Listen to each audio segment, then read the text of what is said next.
Okay, hello. I am so excited to be talking today. My name is Savannah Araya. I'm currently a student at BYUI, and I'm taking this course. And today I'm going to be talking about humanistic approaches. Now, humanistic approaches is something interesting, for sure, but I wanted to start it off with a story. Now, this is a personal story to me where last semester was my first full semester since being home from my mission. I got home from my mission last February, and this last fall semester was my first full semester. And it was interesting because I was looking for a job, and one of the people that I know from connections is a professor at BYUI, and she told me about this job opening in the building that she works in. And so I decided to reach out and try to get the job. And so I was interviewed and I successfully got that job. So currently I am a student secretary for the Clark building on campus. Now, this semester currently, I was given the opportunity to hear about a different job where they would be paying more money. And the commute would be less than I do. I choose to walk to work instead of buying a pass because I do work on campus and I'm not too far. However, the commute would be even shorter, and especially with the Rexburg cold and stuff, that was really enticing to me, and so was the money. And so I applied for this other job that I heard about, and I got an interview set up, and then I kind of was deciding that I really didn't want this job, even though there was more money and there was less of walking time to get to the job. I decided to stay with the company that I'm at currently. Why? I mean, financially, it would have been better for me to go with the other job, but I felt more of a connection and loyalty, per se, to the job that I currently work at on campus. I've built connections and a love for the people that I work with. And so that was something that was huge for me. And so I declined that other job this semester of even just the interview. I didn't even go to the interview. I just let them know that basically I declined to go to the interview as well after I had set it up. Now, this kind of ties into what humanistic approach is, or the humanistic way of an organization. Now, from one of our course materials, there's a kind of an article titled Humanistic Perspective. And in that, it talks about three different things.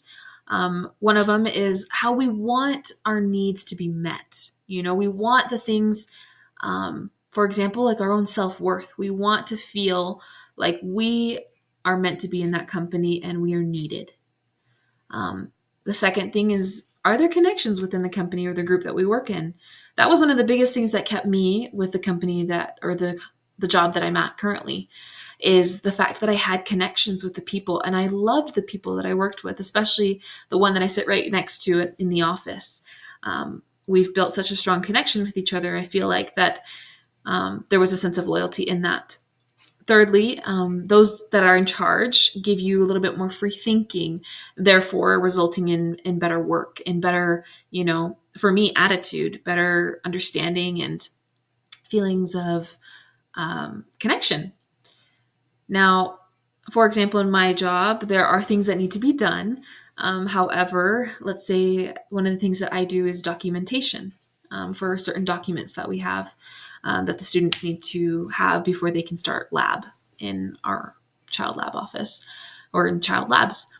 And although I have to make sure that I do the work, I kind of decide how that document looks for me to make sure that everything looks good. So there's more freedom in that. And so those are some of the things that, help out with the humanistic approach to things, is you give that human more freedom and you show them that you care and that they care to the company, like that they matter to the company. And there's that connection that they have with the people that they work with or what they're doing.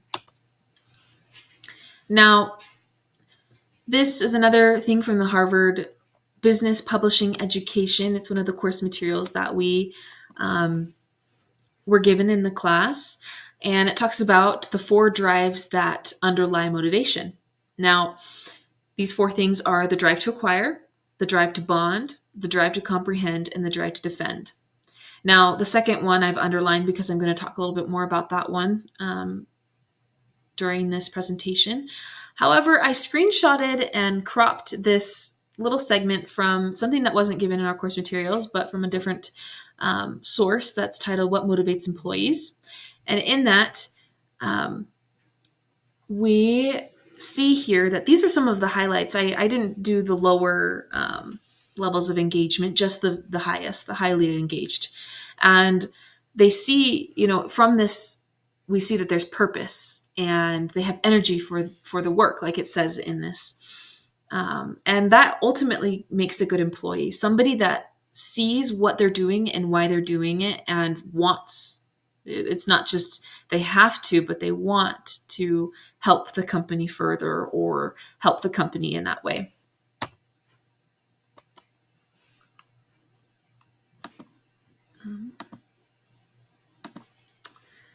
The next slide, sorry, a little bit of technical difficulties, is from another outside source titled Humanistic Approach to Management.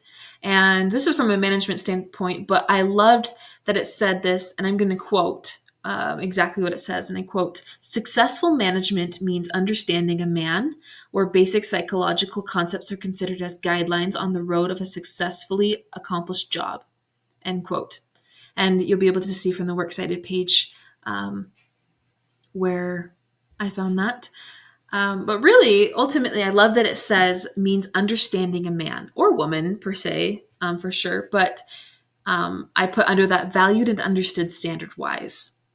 The person feels valued as an individual, and they feel like their contributions can help the company, and they feel like the company wants them to be there. And so it's really important in that way. Now, let me go on to the next. This is a video, and it's super powerful. I've cropped it a little bit, so it's not too long. However, this man right here in this clip that we see in this thumbnail is the coach for this running team in this movie called McFarland USA. You might have watched it, might have not. However, at the beginning of the movie, he's not super excited to be in a new job, this new place. He had a job in a different place, but ultimately lost that job. And so in this clip, he has basically built a connection with his runners, the people that he coaches. And we'll talk more about it after the video is played. All right, everybody, gather around. Come on. I want you to look around. Best in the state, right?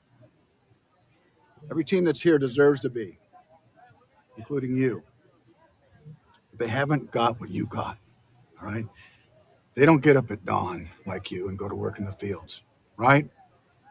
They don't go to school all day and then go back to those same fields. That's what you do. And then you come out with me and you run 8 miles, 10 miles, and you take on even more pain. These kids don't do what you do. They can't even imagine it. When I went out in the field that day with you Diaz kids, I'll be honest with you, it was the worst day's work I ever had to do in my life. And I said to myself, whatever kind of crappy job I end up in, it'll never be as tough as that. You kids do it every day. And your parents hope they can do it every day. And they'll do it for a lifetime if it means a better life for you.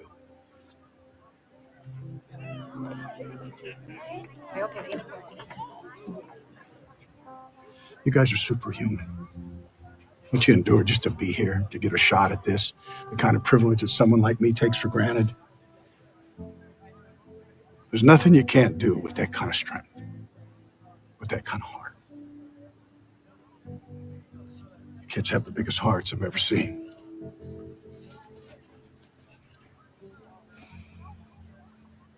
Now go run your race. Now, this is a very powerful clip in this movie for sure.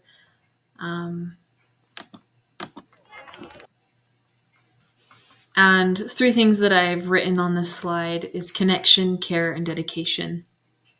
A clip that I didn't show, and what he was talking about is in that clip, he talks about going and working with some of his runners. And with that, he sees how hard that these kids have somewhat dedication to obviously work all day, go to school, and they run as well. And this coach, he ends up becoming so invested in these runners. He cares about them because he's connected to them. He worked in that field with them. He is there with them when he's coaching. You know, he's connected with these runners, and there in turn has a sense of care towards these runners.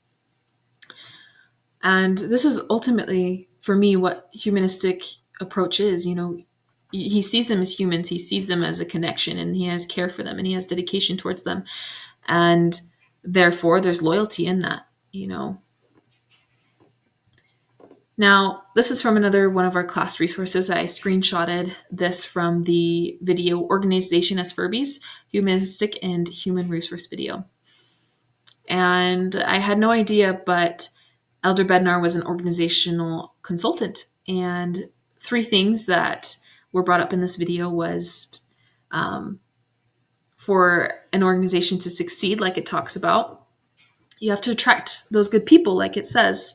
For example, let's say you work in a environment where you're going to be dealing with a lot of people. You're going to want somebody that has those values of caring for people and having kindness towards people.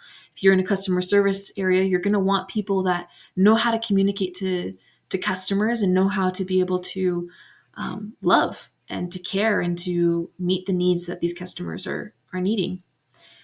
Second, somebody that understands boundaries, you know, clear expectations, like it says, but understands the boundaries of what they need and what the company needs from them. And thirdly, motivate employees, like it says. They want to be able to do better than what is expected of them, per se. In my job, I want to be a good employee because one of the things is I care about the people that I work with. You know, my boss is one of my good friends at work. She's obviously my boss, but she has treated me with love, and we've connected, and there's that friendship there as well that makes me want to be better. Now, humanistic theory is one of utmost importance. The humanistic approach helps individuals to be able to be more motivated to be a better employee. And for me, I feel like the humanistic theory or the humanistic approach has definitely helped me. On one of the previous slides, we talked about having that bond or that desire, or that drive to bond. In other words, like that. But the drive to bond, like it says, is so important, especially with a company, for me at least, is when I feel like I've bonded with the people that I work with, I feel more of a sense of loyalty to them. Even though that higher paying job, to kind of wrap in that scenario that I said at the beginning, that higher paying job was better in certain ways, I love my job and I love the people that I work with. And that's why I decided to stay. And so here is my works cited page. But I hope that you enjoyed this video, and I hope you have a wonderful night.